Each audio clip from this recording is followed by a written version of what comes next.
ओम नमस्ते जी। आपका स्वागत है आपका अपना चैनल आओ वेद पढ़े में। इस चैनल पर केवल आचार्य प्रदीप कुमार शास्त्री जी का ऑनलाइन व ऑफलाइन शास्त्रीय कक्षाओं के वैदिक व्याख्यान उपलब्ध होंगे। अपने चैनल पर आने वाले वीडियो की सूचना पाना चाहते हैं तो लाइक और सब्सक्राइब करें तथा घंटी के बटन को दबाएं, जिससे कि वीडियो अपलोड होते ही सबसे पहले सूचना पा सकें। वेद पढ़ें पढ़ाएं, सुने सुनाएं, वेद का संदेश घर घर पहुंचाएं। ऋषि ऋण को चुकाएं, अपना कर्तव्य निभाएं, जीवन सफल बनाएं।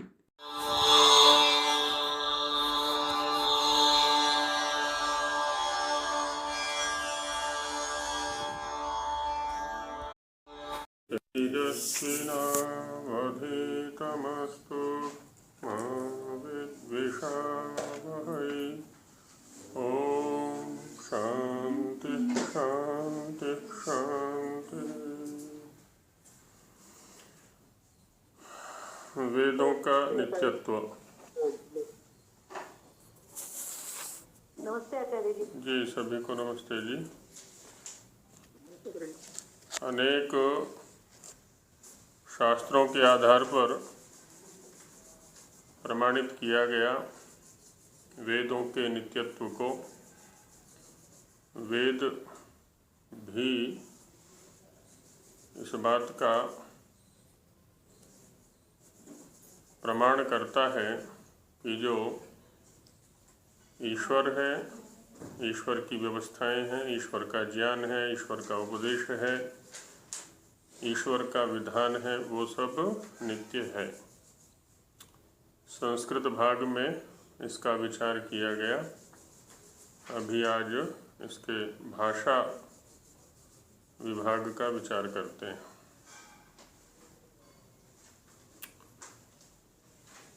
भाषार्थ।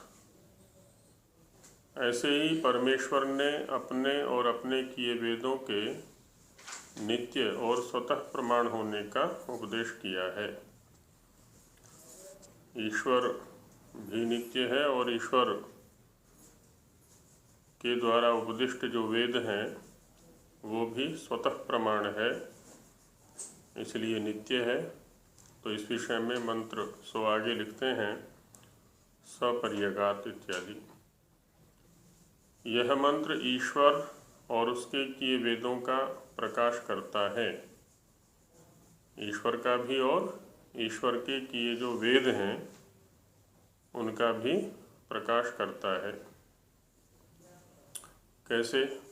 तो कि जो परमेश्वर सर्वव्यापक आदि विशेषण युक्त है, स माने परमेश्वर। कैसा परमेश्वर? सर्वव्यापक आदि विशेषणों से जो युक्त है, सो सब जगत में परिपूर्ण हो रहा है। पर्यगात। पर्यगात का अर्थ किया गया कि सब जगत में परिपूर्ण हो रहा है। जगत का, इस संसार का कोई भी कण ऐसा नहीं जहाँ पर कि उसकी परिपूर्णता न हो। उसकी व्याप्ति से एक परमाणु भी रहित नहीं है, ना। उसी विषय को खोला यहाँ पर इस वाक्य से कि उसकी व्याप्ति से एक परमाणु भी रहित नहीं है। एक एक परमाणु में उसकी सत्ता की विद्यमानता है। सो ब्रह्म, वो ब्रह्म कैसा है उसका थोड़ा और स्वरूप यहाँ पर बता रहे हैं कि सो ब्रह्म शुक्रम, सब जगत का करने वाला और अनंत विद्यादि बल से युक्त है। संपूर्ण जगत का करने वाला वही। शुक्रम का सब जगत करने वाला दिया हुआ है। मुख्य जो अर्थ है इसका वो तो रहेगा बल में। अब बल का कार्य क्या है ना? शक्ति का कार्य क्या है? रचना। जो भी शक्ति है, चाहे आत्मिक बल है या शारीरिक बल है, वो किसी न किसी उपयोग के लिए होता है, किसी न किसी रचना के लिए होता है। तो उसका प्रायोगिक रूप दिखाया यहाँ पर कि सब जगत का करने वाला। और अनंत विद्यादि, क्योंकि शुक्र शब्द शक्लरी शक्तौ धातु से बनाते हैं, धातु से भी बनाते हैं। तो शक्लरी शक्तौ के अनुसार जब बनाएंगे ना इसको, तो सामर्थ्य वाला। तो किस सामर्थ्य वाला? तो संपूर्ण सृष्टि के रचने के सामर्थ्य वाला, है ना? ऐसा अर्थ आ जाएगा।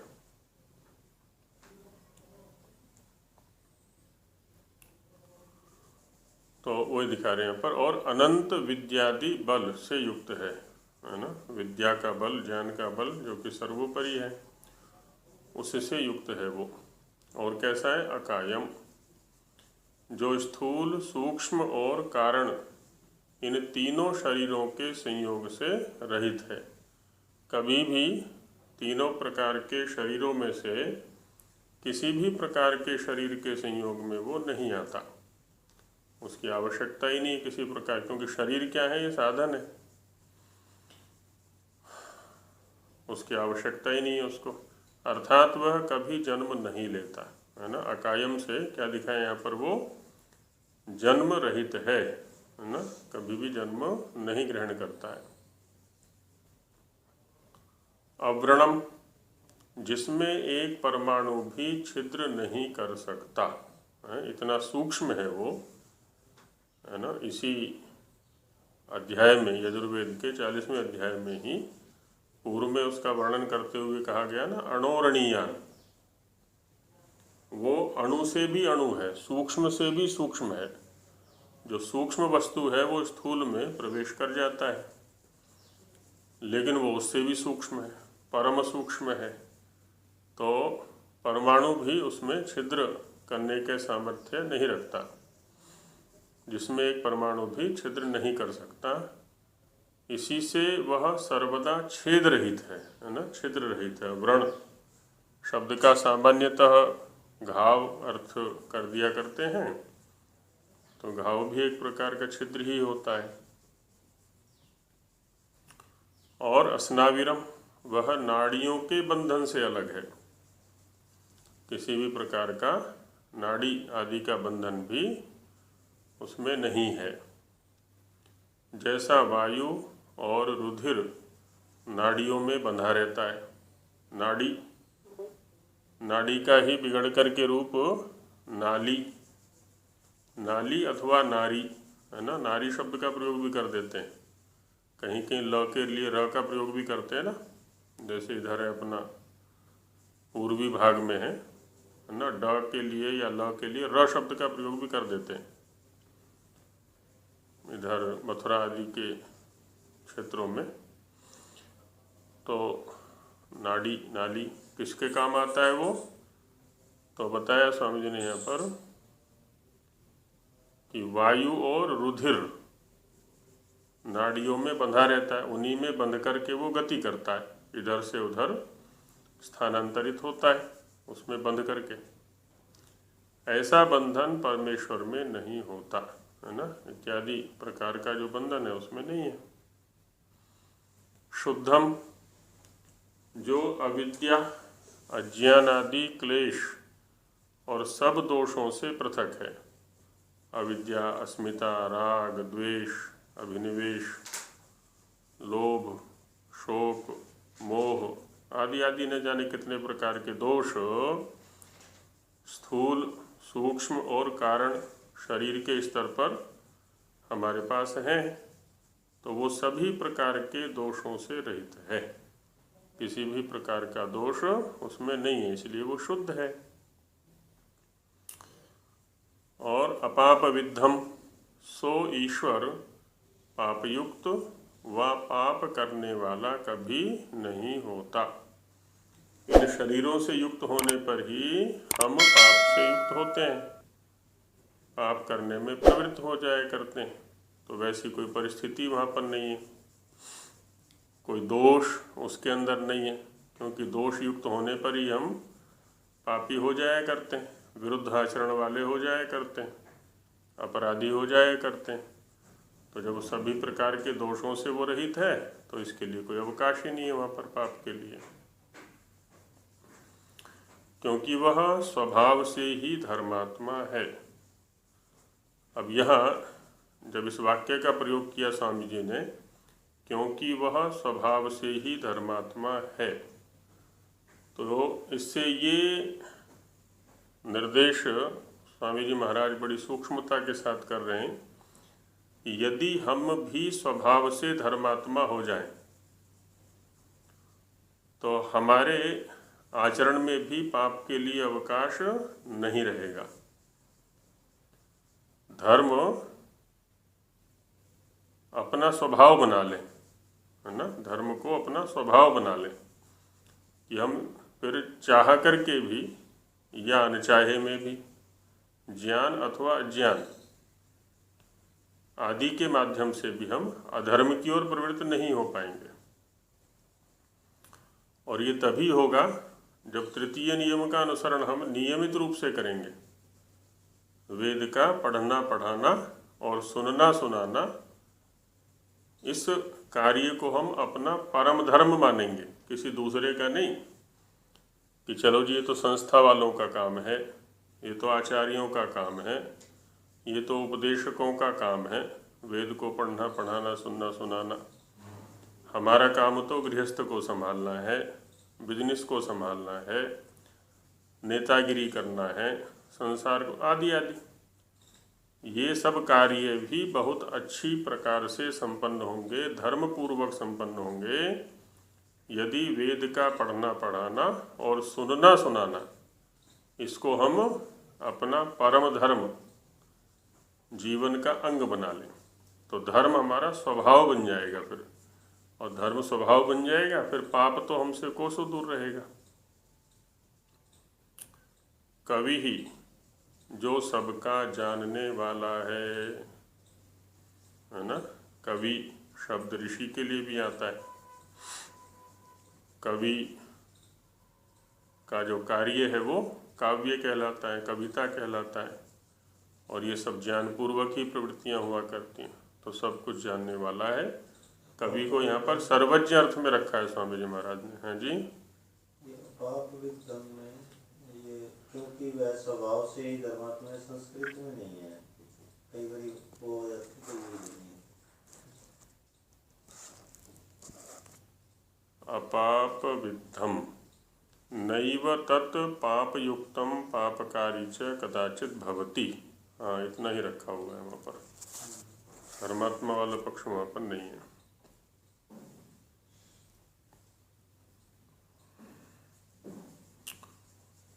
कवि ही जो सबका जानने वाला है, मनीषी जो सबका अंतर्यामी है। अब देखिए, मनीषी शब्द को अंतर्यामी के पर्याय के रूप में रखा है स्वामी जी महाराज ने यहाँ पर। मनीषी माने अंतर्यामी, मन का साक्षात देखने वाला। इस स्वरूप का भी हमें सदा भान रहना चाहिए, ज्ञान रहना चाहिए। जब हम किसी भी क्रिया को संपन्न करते हैं, चाहे वो स्थूल क्रिया है चाहे सूक्ष्म क्रिया है, अब इस स्वरूप परमेश्वर का जो ये अंतर्यामी स्वरूप है, इसको न जानने के कारण से ही पूजा के क्षेत्र में कितनी विकृतियां आ गई हैं।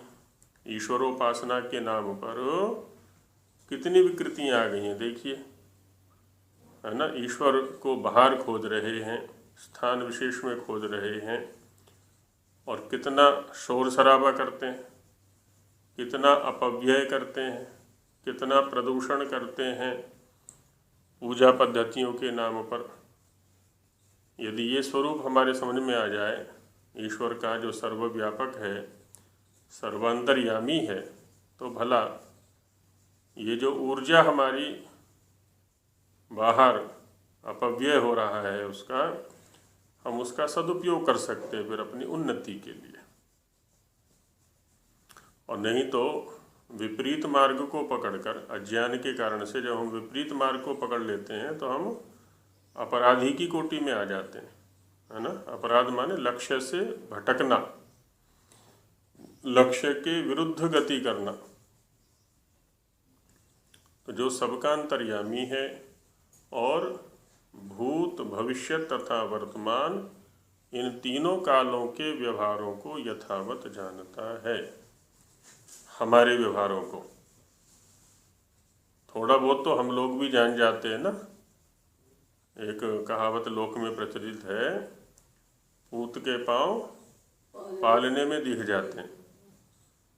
तो बच्चा जब शिशु होता है, पालने में होता है, उसकी चेष्टाओं को, उसके हाथ पैर हिलाने, फेंकने, क्रीड़ा करने आदि क्रियाओं को देख करके ही अनुभवी लोग अनुमान कर लिया करते हैं कि ये बच्चा आगे चल के किस प्रकार का निकलेगा।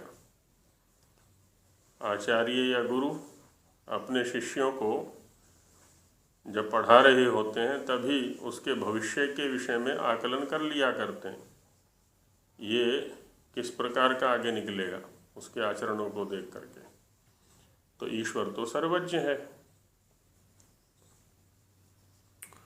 तो इसलिए कह रहे हैं कि भूत भविष्य तथा वर्तमान इन तीनों कालों के व्यवहारों को यथावत जानता है। इसी प्रसंग में महाभाष्यकार ने एक शब्द का प्रयोग किया है हमारे लिए, मनुष्यों के लिए, प्रेक्षापूर्वकारी। यह मनुष्य यह प्रेक्षापूर्वकारी भवति, पूर्वम प्रेक्षते पश्चात करोति, है ना। प्रेक्षापूर्वकारी, पहले किसी भी क्रिया, किसी भी कार्य के स्वरूप को अच्छी प्रकार से विचारता है, सोचता है, मनन करता है, उसके परिणाम पर भी विचार करता है कि इसका जो परिणाम है वो सुपरिणाम होगा कि दुष्परिणाम होगा। इन सब विधाओं पर चिंतन करके ही करोति, उस क्रिया या कार्य को करने में प्रवृत्त होता है।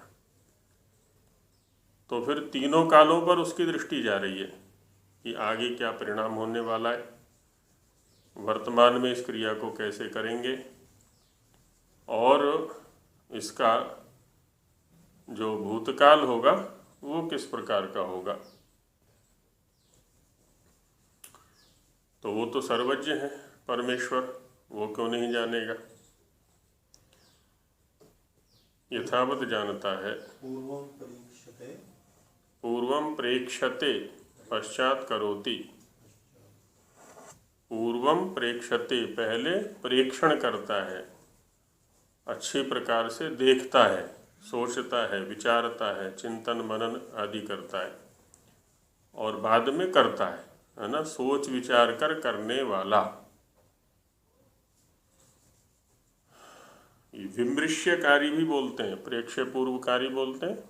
नीतिकारों ने उसके लिए विमृश्यकारी, विमृश्यकारी माने विमर्श पूर्वक करने वाला, अनुभवियों के साथ में विमर्श कर लेता है कि इस क्रिया को करूं न करूं, करूं तो कैसे करूं, न करूं तो क्यों न करूं आदि आदि, है ना। अनुभवियों के साथ में उसका विचार विमर्श कर लेता है,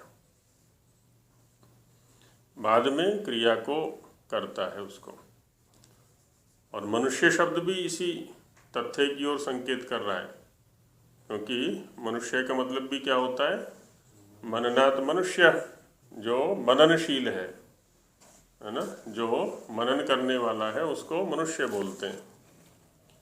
तो मनन का मतलब भी ये है, किसी भी क्रिया को करने से पहले उसके विषय में मनन करना, चिंतन करना, सोचना, विचारना, बाद में उसको क्रिया रूप में परिणत करना। मत्वा कर्माणि सीव्यति, मनुष्य का निर्वचन दिया निरुक्तकार ने। मत्वा कर्माणि सीव्यति, मत्वा माने मनन करके, विचार करके, सोच करके, कर्माणि कर्मों को सीव्यति सिलता है माने ताना बाना बुनता है। सिलने की क्रिया में, कपड़े की क्रिया में क्या ना, ताना बाना शब्द का प्रयोग करते हैं हम। पहले किस कार्य को करना है, उसके बाद किस कार्य को करना है, कौन सा कार्य। सिलने का अर्थ हो जाएगा ताना बाना बुनना। हाँ, वहाँ भी आड़े धागे लगाते हैं, कुछ सीधे धागे लगाते हैं वहाँ पर। ऐसे तो होता है ना, सिलने का मतलब सिलाई करना। हाँ, वही है, सिलाई करना ही है।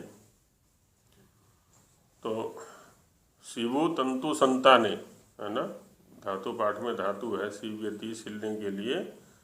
शिवो तंतु संताने, तंतों को, तंतु माने धागे, तो धागों को फैलाया जाता है। कुछ धागे सीधे फैलाए जाते हैं, कुछ आड़े तिरछे फैलाए जाते हैं संयोग करते हुए, आदि आदि। तो मत्वा कर्माणि सीव्यति, कर्मों का विवेचन करता है। गौण कर्म कौन से हैं, प्रधान कर्म कौन से हैं, अंग कर्म कौन से हैं, किन कर्मों को पहले किया जाए, किन को बाद में किया जाए, आदि आदि। ये सब ताना बाना बुनता है वो। तो वो मनुष्य है। परिभु, जो सबके ऊपर विराजमान हो रहा है ना, हर दृष्टि से सबके ऊपर है वो। किसी भी दृष्टि से देखें, धन की दृष्टि से, बल की दृष्टि से, ज्ञान की दृष्टि से, सूक्ष्मता की दृष्टि से, स्थूलता की दृष्टि से, भोक्ता की दृष्टि से, भोग्य की दृष्टि से, किसी भी दृष्टि से देखें तो एकदम सर्वोपरि है वो। और कैसा है? स्वयंभू, जो कभी उत्पन्न नहीं होता और उसका कारण भी कोई नहीं, क्योंकि जिसका कारण होता है वही उत्पन्न होता है। कारण से कार्य की प्राप्ति होती है, तो उत्पन्न नहीं होता, उसका कारण भी नहीं, किंतु वही सबका कारण अनादि और अनंत है। जो कुछ भी यहाँ पर दृश्य अथवा अदृश्य है, उन सभी का वो कारण है। स्वयं अनादि है, अनंत है, ना तो उसका कोई आदि है, ना ही उसका कोई अंत है किसी भी दृष्टि से। इससे वही सबका माता पिता है ना। सबका माता भी वही है, पिता भी वही है। माता माने, मांग माने धातु है, तो इसी से क्या कहते हैं? माता निर्माता भवति। माता क्या होती है? निर्माण करने वाली। तो निर्माण करने का कार्य जिस जिसका भी है वो सब माता है, निर्माण करने का कार्य। अब शरीर का निर्माण तो उसने नहीं किया, उसके सामर्थ्य से बाहर की बात है। संस्कारों का निर्माण वो कर देती है, आचरण का निर्माण वो कर देती है ना। सदाचारी बनाएगी उसको, अच्छे अच्छे संस्कार दे करके, अपने आचरण से उसके आचरण को सुधारेगी। पिता पालको भवति, जो पालन पोषण का काम करता है वो पिता होता है। तो माता भी वही है और पिता भी वही है। त्वम हिनः पितावसो त्वम माता शतक्रतो बभूविथ अधाते सुम्नमी महे। जो उपासक है वो ईश्वर के साथ में क्या संबंध बना रहा है यहाँ पर? पुत्र का, संतान का। जो संबंध हमारा हमारे माता पिता के साथ होता है, और माता पिता के साथ संबंध ये होता है कि सारे सुख माता पिता से ही हम चाहते हैं। संसार के जितने भी सुख हैं, जब तक हम माता पिता से संबद्ध रहते हैं, बच्चे के रूप में रहते हैं, तो माता पिता के अतिरिक्त हमारे लिए और कोई संसार नहीं है। हर गतिविधि के लिए, हर अपेक्षा के लिए उन्हीं पर आश्रित रहते हैं। कुछ भी चाहिए हमें, वस्त्र चाहिए, भोजन चाहिए, और कोई आवश्यक साधन या वस्तु चाहिए, तो या तो माता जी से कहते हैं या पिताजी से कहते हैं। तो ये संबंध हम किसके साथ बना रहे हैं यहाँ पर? परमेश्वर के पास में। तो इसलिए कहा त्वम हिनः पितावसो, हे वसो, सबके वास के हेतु, सबका निवास कराने वाले तुम ही हमारे पिता हो और तुम ही हमारी माता हो। क्योंकि हम तुम्हारी संतानें हैं, तुम हमारे माता पिता हो, इसलिए अधाते सुमनमी महे, हम तुमसे ही सुख की अपेक्षा करते हैं। जितने भी प्रकार के सुख हैं सब आपसे ही चाहते हैं, क्योंकि आप ही तो सुखों के निधान हैं, खजाने हैं। तो इसलिए कहा इससे वही सबका माता पिता है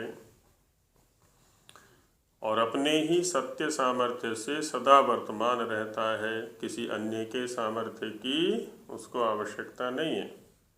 माता का जो बताया कि संस्कार का निर्माण करती है, आचरण का निर्माण करती है, इसलिए वो पशु पक्षियों वाली भी माता माता कहलाती है। सारे कहलाएंगे, क्योंकि वो भी तो ये दे देती है। बिल्कुल बिल्कुल देती है, सारी शिक्षा देती है वो भी। खाना पीना, हाँ, वो सारी शिक्षाएं देती है वो भी, जो सारे काम करते होगा सारे उनमें है। हाँ, सारे काम करती है वो भी। माने जो एक जीवन जीने के लिए आवश्यक ज्ञान है वो सारा देती है वहाँ पर, वो प्रशिक्षण देती है। चाहे पशुओं में भी है, कुछ पशुओं में भी प्रशिक्षण दिया जाता है, कुछ पक्षियों में भी प्रशिक्षण दिया जाता है, देती है। लेकिन संस्कार तो मनुष्य में ही देगी, मनुष्य की माता ही। अब यहाँ है क्या, जननी कह सकते हैं हम लोग, ठीक बात है, नहीं दो चीज़ें हैं वहाँ पर। अच्छा, कुछ प्रशिक्षण वो दे रही है कि नहीं दे रही है, पहले ये देखें हम। जो पशु हैं या पक्षी हैं अपने बच्चों को, एक तो उनका स्वाभाविक ज्ञान है जो वो जन्म से लेकर के आया है, और कुछ कार्य ये माता सहयोग कर रही है या नहीं कर रही है जीवन संचालन में उसके, जितने अंश में कर रही है उतने अंश में वो माता हो गई। अब रही बात संस्कार की, तो संस्कार हम किसको कहते हैं? संस्कार से तात्पर्य होता है कि जिस भी अवस्था में इस समय हम हैं अथवा कोई भी द्रव्य है, उस पदार्थ को अथवा हमें और अधिक उन्नति की ओर ले जाने वाली जो प्रक्रिया है वो क्या है? संस्कार है। चरक में कहा गया है कि सतो गुणांतराधानम, सतः माने विद्यमानस्य पदार्थस्य, जो पदार्थ जिस रूप में इस समय विद्यमान है उसमें और अधिक गुणों का आधान कर देना। और गुण जो होते हैं वो प्रगति का कारण होते हैं, है ना। गुण हम उसको कहते हैं जो प्रगति का कारण हो, उन्नति का कारण हो। अब चूंकि ये स्थिति मनुष्य के साथ ही संभव है, अन्यों के साथ में संभव नहीं है। अन्य जो जीवन जीते हैं मनुष्य के अतिरिक्त, वो एक स्वाभाविक सा जीवन जीते हैं, खाना पीना, अपने संतान पैदा करना, उसका पालन करना, उतने तक ही सीमित रहते हैं सारे के सारे। इसके अतिरिक्त और नहीं है जो मनुष्य में अवकाश है। मनुष्य योनि में जो आगे बढ़ने के अवकाश हैं, अवसर हैं, वो अन्य योनियों में नहीं है। इसलिए क्या कहा ना स्वामी जी महाराज ने वहाँ सत्यार्थ प्रकाश में कहा था, शतपथ के आधार पर, मातृमान पितृमान आचार्यवान पुरुषो वेद। और जो मान शब्द वहाँ पर रखा हुआ है वो प्रशस्त अर्थ में है, क्योंकि माताएं तो सबकी होती हैं, सब अपनी अपनी माताओं से पैदा होते हैं। तो जिससे पैदा होते हैं उसको जननी कहा जाता है ना, सामान्य रूप से उसको जननी कहते हैं, पर माता का भी प्रयोग कर देते हैं। वहाँ पर क्या हुआ? प्रशस्ता धार्मिकी माता यस्य सह मातृमान, बहुत अच्छी। अच्छा, बहुत अच्छी कौन कहलाएगी? ज़्यादा रूपवती, या ज़्यादा धन वाली, या ज़्यादा कपड़ों वाली, या ज़्यादा जूते चप्पल वाली, या ज़्यादा ब्यूटी पार्लर में जाने वाली। तो वहाँ पर क्या हुआ है कि धार्मिकी, जो धर्मात्मा है वो है अच्छी माँ, और वही अच्छा पिता भी है जो धार्मिक है, विद्वान है ना। माता कैसी है? विदुषी है, धार्मिक है। पिता कैसा है? विद्वान है, धार्मिक है। उसको अच्छा कहा है स्वामी जी महाराज ने। तो ऐसे माता पिता और आचार्य जिसको प्राप्त होते हैं, वस्तुतः वही संतान बड़ी सौभाग्यशाली होती है, क्योंकि वो स्वाभाविक रूप से ही जो है आगे से आगे बढ़ती चली जाती है ना। तो मातृमान, पितृमान, आचार्यमान, पुरुषो वेद, वहाँ मतुप जो प्रत्यय है वो अच्छे अर्थ में है, प्रशस्त अर्थ में है। और अपने ही सत्य सामर्थ्य से सदा वर्तमान रहता है इत्यादि लक्षणों से युक्त जो सच्चिदानंद स्वरूप परमेश्वर है ना, इत्यादि लक्षणों वाला। और भी साथ में दिखा दिया, वो सत स्वरूप है, चित स्वरूप है और आनंद स्वरूप है। ऐसा जो परमेश्वर है वह शाश्वतीभ्य समाभ्य, उसने सृष्टि की आदि में, सृष्टि की आदि में माने प्रत्येक सृष्टि की आदि में, अभी हम वर्तमान सृष्टि में बैठे हुए हैं तो इसलिए इस सृष्टि की आदि में अपनी प्रजा को, है ना, जिस रूप जो भी प्रजा है, मनुष्य के ऊपर दायित्व अधिक है क्योंकि उसको स्वयं का भी संरक्षण करना है और अन्यों का भी संरक्षण करना है। पशु हैं, पक्षी हैं, जंगली हैं, ग्राम्य हैं, है ना, जो भी हैं, जड़ है, चेतन है, सभी का संरक्षण इसे करना है। जैसे घर का मुखिया होता है ना, बड़ा व्यक्ति होता है, जो छोटे हैं वो तो खाली अपने तक सीमित रहते हैं, किसी भी प्रकार से हमारा जीवन चल जाए, हमारा जीवन संरक्षित हो जाए। लेकिन जैसे जैसे घर में पद की दृष्टि से बड़ा होता जाता है व्यक्ति, पहले वो पौत्र था, फिर वो पुत्र बना, फिर वो पिता बना, फिर वो दादा बना, ऐसी महिला भी पौत्री है, पुत्री है, माँ है, दादी है। अब जैसे जैसे उसकी स्थिति बढ़ती जा रही है वैसे वैसे उसकी जिम्मेदारियां बढ़ती जा रही हैं। अब वो अपने तक सीमित नहीं है, अपने तक चिंतन नहीं रहेगा उसका चिंतन अन्यों तक पहुंचता है कि मुझे स्वयं को तो सुरक्षित रखना ही है, इन सबको भी सुरक्षित रखना है, इन सबको भी संपन्न बनाना है, इन सबको भी सुखी बनाना है। तो उनके प्रति भी उसका दृष्टिकोण रहता है। ठीक वैसे ही इस सृष्टि में जो प्रधान स्थिति है जीवों के अंदर वो मनुष्य की है। तो मनुष्य का दायित्व बन जाता है कि इनका खाली भोग नहीं करना है, इनका खाली शोषण नहीं करना है, अपने लिए उपयोग नहीं करना है। ये उपयोगी तभी बनेंगे मनुष्य के लिए जब ये सब संरक्षित होंगे, सुरक्षित होंगे। इसका उपाय भी हमें ही करना है। इसलिए पंचमहायज्ञ आदि का विधान ऋषि मुनियों ने किया कि स्वाभाविक रूप से संरक्षण बना रहे। तो यहाँ कहते हैं कि उसने सृष्टि की आदि में अपनी प्रजा को, है ना, को यहाँ पर के लिए अर्थ में आ गया, तो अपनी प्रजा के लिए जो कि उसके सामर्थ्य में सदा से वर्तमान है, उसके सब सुखों के लिए, है ना, उसके सामर्थ्य में सदा से वर्तमान है, तो उस प्रजा के सब प्रकार के सुखों के लिए, शारीरिक माने तीनों शरीरों के स्तर पर जो अपेक्षित है, स्थूल, सूक्ष्म, कारण और आत्मिक, बाद में फिर परमानंद, इन सब प्रकार के सुखों के लिए अर्थान व्यदधात सत्य अर्थों का उपदेश किया है। सारे के सारे दार्शनिक, है ना, 6 आस्तिक दर्शन है ना हमारे, जिनके प्रमाण पीछे दिए गए हैं वेद के नित्यत्व के लिए, इनको वैदिक दर्शन या आस्तिक दर्शन कहा जाता है दर्शनों की परंपरा में। ये सारे के सारे क्या कहते हैं? यथार्थ ज्ञान से परम सुख की प्राप्ति होगी। जब ये कह रहे हैं कि यथार्थ ज्ञान से परम सुख की प्राप्ति होगी, इसका मतलब ये कि अब अभी हम मिथ्या ज्ञान के स्तर पर जी रहे हैं, है ना।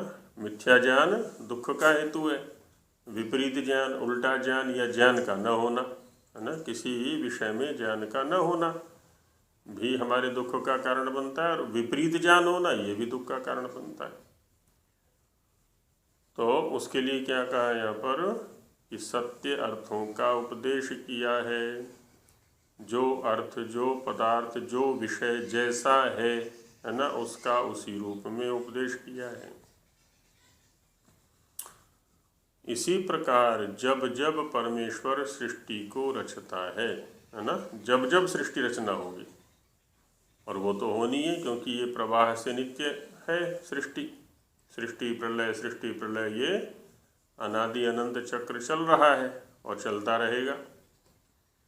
इसलिए कहा कि जब जब परमेश्वर सृष्टि को रचता है तब तब प्रजा के हित के लिए सृष्टि के आदि में सब विद्याओं से युक्त वेदों का भी उपदेश करता है। क्योंकि हमने जो जन्म धारण किया है किसी ने भी किया है, मनुष्य के अतिरिक्त तो वहाँ सुविधा नहीं है, लेकिन मनुष्य जीवन में सुविधा है। तो यहाँ अज्ञान कारण बनता है और उस अज्ञान की निवृत्ति सहज नहीं है, सरल नहीं है, उसके लिए प्रयत्न करना पड़ता है, नैमित्तिक ज्ञान की आवश्यकता होती है। तो इसलिए क्या तब तब प्रजा के हित के लिए, नहीं तो इसके बिना हित नहीं होगा उसका। सृष्टि के आदि में सब विद्याओं से युक्त है ना, जितनी भी विद्याएं इसके लिए उपयोगी हैं, उन्नति करने के लिए, दुखों से छूटने के लिए, उनसे युक्त वेदों का भी उपदेश करता है वो, क्योंकि उसके बिना गति नहीं है, दुर्गति ही दुर्गति है। और ये हम वर्तमान में देख सकते हैं, या जब जब हम वेदों से हटे हैं, वैदिक ज्ञान से हटे हैं, तब तब दुख सागर में निमग्न हुए हैं, है ना। ये इतिहास में जा कर के भी देख सकते हैं, वर्तमान में भी देख सकते हैं। ज्ञान विहीन जो जीवन होगा वो दुखी होगा। और जब जब सृष्टि का प्रलय होता है तब तब वेद उसके ज्ञान में सदा बने रहते हैं, है ना, उनका सर्वथा लोप नहीं होता। सृष्टि दशा में भी उसके ज्ञान में है, प्रलय दशा में भी उसके ज्ञान में है, उसके ज्ञान से तो सर्वथा नहीं हटते कभी भी। तो क्या होता है, सृष्टि ज्ञान में हमारे कल्याण के लिए हम तक भी पहुंच जाता है वो ज्ञान, और प्रलय दशा में उसी के पास रहता है। अष्टाध्यायी में एक सूत्र आया आख्यातोपयोगे, कारक प्रकरण में, है ना, चतुर्थ पाद है, प्रथम अध्याय के चतुर्थ पाद में कारक प्रकरण है, वहाँ कारकों की व्यवस्था दिखाई गई है। तो वहाँ पर आख्याता माने उपदेश करने वाला, जैसे आचार्य होता है। एक शंका की है भाष्यकार ने कि जैसे वृक्ष से फल अलग होता है, फिर फल नहीं आता, वही फल फिर से नहीं आता है। पत्ता गिरा तो सदा के लिए अलग हो गया, फल गिरा तो सदा के लिए अलग हो गया।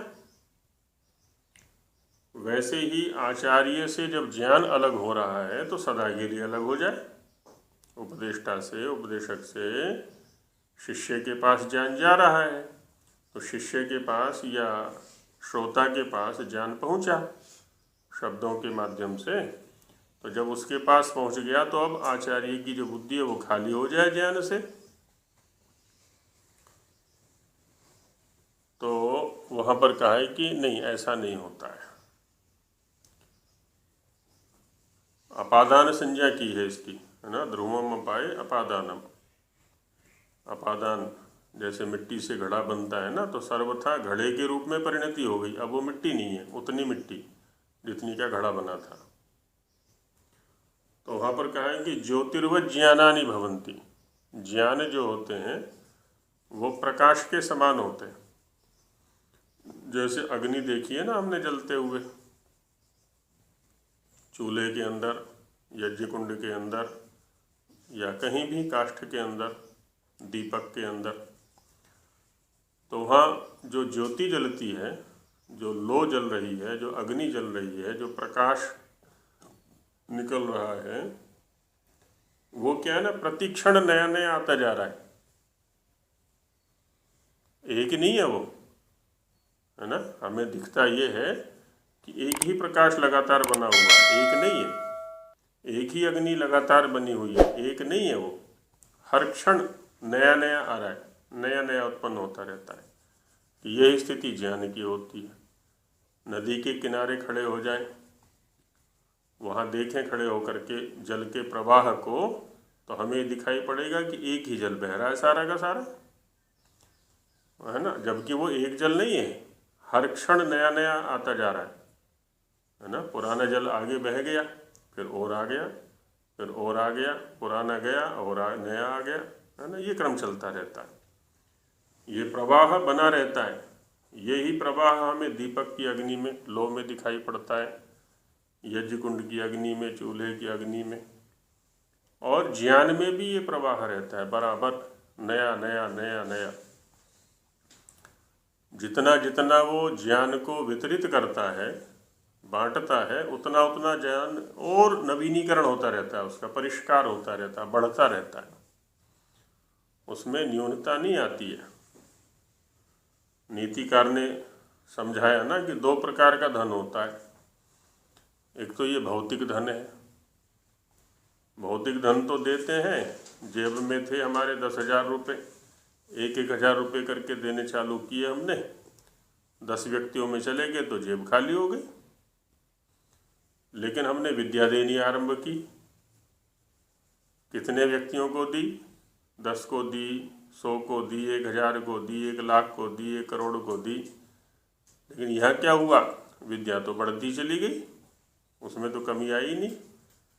तो नीतिकार ने कहा कि अपूर्व कोपि कोशोयम विद्यते तव भारती, है ना। हे भारती, हे सरस्वती, हे विद्या, तुम्हारा जो ये कोश है, जो खजाना है, ये तो बड़ा अद्वितीय है, अपूर्व है। ऐसा खजाना हमने कोई नहीं देखा। कैसा है ये? व्ययतो वृद्धि मायाति क्षय मायाति संचयात, कि जितना खर्चा करते हैं उतना ही बढ़ता ही जाता है ये तो, है ना। हम सोचते हैं और खर्चा करें और करें और करें और दें और दें और दें, जितना व्यय किया उतना बढ़ा। और जिस व्यक्ति ने इसको संचय करने की सोची कि किसी को नहीं दूंगा, बस अपने पास तक रखूंगा मैं अपने ज्ञान को, तो उसके ज्ञान का क्या हुआ? क्षयमायाति संचयात, नष्ट होता चला जाता है, रुकता ही नहीं उसके पास। तो ईश्वर क्या है? प्रति सृष्टि के आदि में इसका उपदेश करता है, और जब जब प्रलय होती है तो उसके ज्ञान में विद्यमान रहता है, उसमें कोई न्यूनता नहीं आती, है ना। पूर्णमदः पूर्णमिदं पूर्णात् पूर्णमुदच्यते पूर्णस्य पूर्णमादाय पूर्णमेवावशिष्यते, सर्वत्र पूर्णता ही है वहाँ पर। तो इससे उनको सदैव नित्य मानना चाहिए, है ना। इसलिए उनको माने वेदों को। तो वेद क्या है? सदा ही नित्य हैं, क्योंकि उस परमात्मा की विद्या सदा एक रस बनी रहती है, उसमें कोई न्यूनाधिकता नहीं होती है, कोई कमी आ जाए ऐसा नहीं होता है। इसी विषय को आगे बढ़ाते हैं। अभी तक जो चर्चा हुई हमारी, ये शब्द प्रमाण के आधार पर हुई, ऋषियों के और वेदों के प्रमाण। जी ये आचार्य अक्षात का जो आपने सूत्र बोला था, 4 एक का क्या आपने अक्षात का बोला था ना अभी? आख्यातोपयोगे, ये कैसे बोला? हाँ, प्रथम अध्याय के चतुर्थ पाद का सूत्र है, सही कारक प्रकरण है वहाँ पर। चलो देखो इसको। हाँ हाँ हाँ, ये सूत्र होगा 20-25 के आसपास संख्या पर मिलेगा। तो ये तो अभी तक क्या है कि हमने शब्द प्रमाण, 27-28 है। हाँ वही 25 के आसपास होगा। ये 29वां सूत्र है। चलिए ठीक है। अक्षात तोप योगे, हाँ जी यही सूत्र है। तो शब्द प्रमाण के आधार पर हमने इस बात को जानने का प्रयास किया कि वेद नित्य हैं। अब स्वामी जी महाराज कुछ युक्तियाँ देते हैं कि देखो केवल शब्द प्रमाण ही नहीं है, अभी तो युक्तियाँ भी हैं इसमें, है ना। कुछ युक्तियाँ हैं, कुछ योजनाएं हैं, कुछ योग हैं, जो व्यवहार हैं कुछ ऐसे, व्यावहारिक स्तर पर भी ये बात घटती है कि वेद नित्य हैं, केवल शब्द प्रमाण के आधार पर ही नहीं है, व्यवहार के स्तर पर भी है। कैसे है? यथा शास्त्र प्रमाणेन वेदाः नित्याः सन्तीति निश्चयोस्ति, है ना। वो शास्त्रों के प्रमाण पीछे दिखा दिए हैं। शास्त्रों के प्रमाण से ये निश्चित हो गया कि वेद नित्य हैं। तथा युक्त्यापि, वैसा युक्ति से भी होता है। युक्ति शब्द कुछ लोगों को हो सकता है परेशान कर रहा हो कि युक्ति क्या है ये। आयुर्वेद में कुशल वैद्य के लक्षण बताए हुए हैं कि कुशल वैद्य किसको कहते हैं। जो अच्छा वैद्य है वो कौन सा होता है? तो उसमें बताया कि वैद्य को बहुज्ञ होना चाहिए। बहुज्ञ माने बहुत अधिक ज्ञान वाला, औषधियों का भी ज्ञान हो, रोगियों के विषय में भी ज्ञान हो, रोगों के विषय में भी ज्ञान हो, प्रकृतियों का भी ज्ञान हो, परिस्थितियों का ज्ञान हो, काल का ज्ञान हो, ज्योतिष का ज्ञान हो, ये सब ज्ञान उसको होना चाहिए। बहुत सारे शास्त्र उसने पढ़े हुए हों। दूसरा कहा, एक तो बहुज्ञ होना चाहिए, दूसरा कहा बहुश्रुत होना चाहिए, है ना। बहुत सारे लोगों से सुना हुआ, क्योंकि अनुभवी लोग हैं ना बहुत सारे, है ना, तो उनसे सुना हुआ होना चाहिए। तो जो पुराने लोग हैं, अपने से पुराने वैद्य हैं, पुराने विद्वान लोग हैं, अनेक विद्याओं के जानने वाले हैं, अध्यात्म विद्या के हैं, शरीर विज्ञानी हैं, प्रकृति विज्ञानी हैं, तो इन सब से सुने वो कि इनके पास में क्या क्या ज्ञान है, उसको सुने। तो बहुश्रुत भी होना चाहिए। और क्रिया विधिज्ञ, है ना, क्रिया की विधि को जानने वाला होना चाहिए। कोई क्रिया कैसे की जाती है ना, इसका ज्ञान भी उसको होना चाहिए। और इन सब के होते हुए युक्तिज्ञ होना चाहिए, है ना, युक्तिज्ञ, युक्ति को जानने वाला। क्योंकि होता क्या है, शास्त्र अपने ढंग से विषय को प्रस्तुत करेगा, पुराने लोग अपने अनुभव से विषय को प्रस्तुत करेंगे, सबका अलग अलग ज्ञान हमें हो गया। लेकिन जब वो चिकित्सा के क्षेत्र में उतरता है तो प्रत्येक शरीर एक अलग चेतावनी लेकर के आता है उसके लिए, चिकित्सा के लिए। क्योंकि प्रत्येक शरीर की जो प्रकृति है और परिस्थिति है वो अलग अलग है, एकदम अलग है। तो वहाँ उस शरीर का अध्ययन करना कि ये शरीर किस अवस्था वाला है, बच्चा है, युवा है, प्रौढ़ है, वृद्ध है ना, शरीर का अध्ययन करना है। ये वात प्रकृति वाला है कि पित्त प्रकृति वाला है या कफ प्रकृति वाला है, ऐसे प्रकृति का अध्ययन करना है। शरीर का अध्ययन किया, ऋतु का अध्ययन करे कि ऋतु कौन सी चल रही है इस समय, उसके रोग का अध्ययन करे कि रोग किस अवस्था वाला है, आरंभिक है, मध्य अवस्था वाला है या प्रवृद्ध अवस्था वाला है। रोग की प्रकृति का अध्ययन करे कि रोग जो है वो वात के कारण से है, पित्त के कारण से है कि कफ के कारण से है। ये सब युक्ति के अंतर्गत चल रहा है चिंतन। अच्छा, जब रोगी का परीक्षण अच्छे प्रकार से हो जाए, अब जो औषधि इसको देनी है उस औषधि का भी अध्ययन इसको करना है कि ये औषधि मैं जो दे रहा हूँ ये किस अवस्था वाली है। अभी ये शैशव अवस्था वाली, आरंभिक है या मध्य स्थिति वाली है कि प्रवृद्ध स्थिति वाली, पकी हुई है। किस ऋतु में मैं औषधि का संग्रहण कर रहा हूँ या करना चाहिए मुझे, इस समय ऋतु कौन सा चल रहा है। इन सब अनुपातों का ध्यान रखते हुए तब वो चिकित्सा कर्म को आरंभ करता है। जो पहली वाली 3 वस्तुएं हैं, कौन सी, बहुज्ञ होना, बहुश्रुत होना, क्रिया विधिज्ञ होना, ये युक्तिज्ञ होने में सहयोगी बनेंगे। तो वैसे ही हमने शास्त्रों का बहुत अध्ययन किया, लेकिन जीवन को युक्ति पूर्वक शास्त्र की योजना पूर्वक ले चलने का जो प्रकार है वो नहीं आया हमको, तो क्या है ना, वो ज्ञान व्यर्थ हो जाता है फिर, है ना। इसलिए कहा कि आचारहीनम न पुनन्ति वेदा, वेद अपने आप में परम पवित्र हैं, पवित्र करने का साधन है, लेकिन वो पवित्र उसी को करेंगे जो तदनुकूल क्रिया को करेगा। यदि ज्ञान के अनुकूल हम क्रिया को नहीं करेंगे तो ज्ञान चाहे कितना भी उत्कृष्ट कोटि का हो, उससे हमारा पवित्रीकरण होने वाला नहीं है। गीता में भी गीताकार ने कहा है ना, नहीं ज्ञानेन सदृशम पवित्रम इह विद्यते।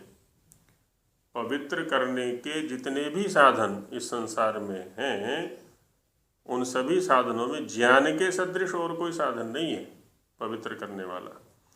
लेकिन वो पवित्र करेगा किसे, है ना, पवित्र उसी को करेगा जो ज्ञान के अनुकूल अपने आचरण को बनाएगा।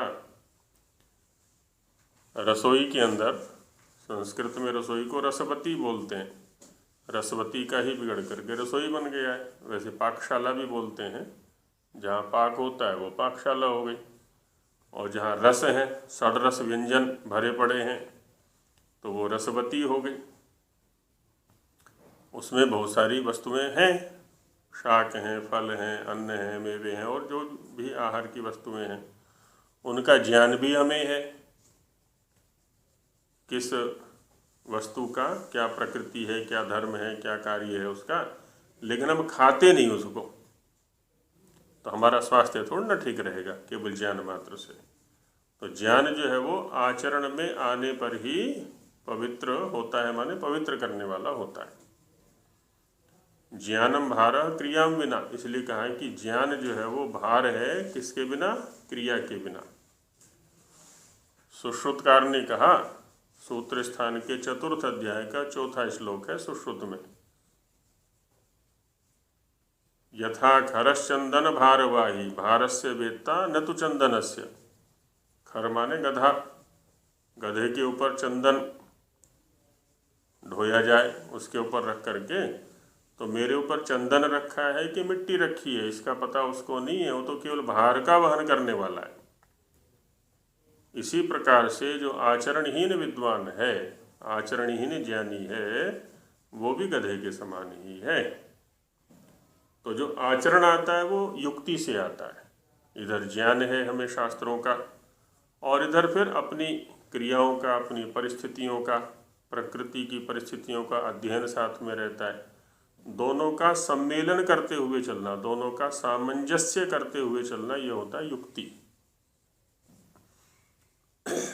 शब्द उसमें सहयोगी बनता है, शब्द उसमें प्रेरक भी बन सकता है। तो इसीलिए स्वामी जी महाराज ने कहा कि शास्त्रों के प्रमाणों के आधार पर तो हमने देख लिया क्या वेद नित्य है, और शास्त्रों का प्रमाण भी हमारे लिए कोई कम प्रमाण नहीं है ना, बहुत अधिक महत्व रखता है हमारे जीवन में जो शब्द प्रमाण है। ये शब्द प्रमाण के आधार पर ही हमारी अधिकतम गतिविधियां चला करती हैं। अब उसके आधार पर हम युक्तियों को भी देखेंगे, योजनाओं को भी देखेंगे, अपने जीवन में घटने वाली घटनाओं को भी देखेंगे, तो उसके आधार पर भी ये सिद्ध होता है कि वेद नित्य हैं। वो युक्तियाँ क्या हैं, उन पर विचार अब कल करेंगे। अब यहीं विराम देते हैं पाठ को। जी ये रसोई को महानसम भी कहते हैं क्या? महानस, हाँ जी, महानसम। महानसम का क्या अर्थ हुआ? जब हम अपने कमरे में होते हैं तो सामान्य श्वास लेते हैं, और रसोई में घुसते ही लंबे लंबे सांस लेने लगते हैं तो नाक चौड़ी हो जाती है हमारी वहाँ जा कर के। बढ़िया बढ़िया पकवान बनते हैं ना वहाँ जा कर के। नासिका के लिए नस शब्द का प्रयोग भी आता है संस्कृत में। तो है ना, कभी हलवा बन रहा है, कभी खीर बन रही है, कभी समोसे बन रहे हैं, और कभी कुछ और पकवान है, कभी कुछ नई नई सुगंध आती रहती है रसोई में से। हमारी पाठशाला में महानसम लिखा रहता था शिवानी में।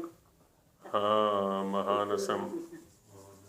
आपकी तो पाठशाला क्या, पूरा वंश परंपरा ही वैदिक है, संस्कृत से जुड़ी हुई है पूरी। आगे भी चले वो, ऐसा प्रयास करें हम, आगे की पीढ़ी में भी इसका संक्रमण होना चाहिए। हाँ जी, धन्यवाद आचार्य। चलिए, ओम सहना भवतु सहनौ भुनक्तु सह वीर्यं करवावहै तेजस्विनावधीतमस्तु मा विद्विषावहै। ओम शांति शांति शांति। तो नमस्ते जी, नमस्ते जी, नमस्ते जी, नमस्ते आचार्य जी। नमस्ते जी, नमस्ते जी।